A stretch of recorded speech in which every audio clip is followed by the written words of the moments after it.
رات کی قسم جب وہ چھا جائے اور دن کی قسم جب وہ روشن ہو جائے، اور اس ذات کی قسم جس نے نر اور مادہ پیدا کیے کہ تم لوگوں کی کوشش طرح طرح کی ہے۔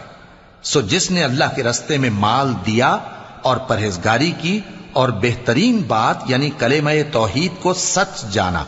تو اس کو ہم آسان طریقے کی توفیق دیں گے، اور جس نے بخل کیا اور بے پرواہ بنا رہا اور بہترین بات کو جھوٹ سمجھا، تو ہم اسے رفتہ رفتہ سختی میں پہنچا دیں گے، اور جب وہ دوزخ کے گڑھے میں گرے گا تو اس کا مال اس کے کچھ بھی کام نہ آئے گا۔ یقیناً راہ دکھا دینا ہمارا ذمہ ہے، اور بے شک آخرت اور دنیا ہماری ہی ملکیت ہیں۔ سو میں نے تم کو بھڑکتی آگ سے خبردار کر دیا ہے،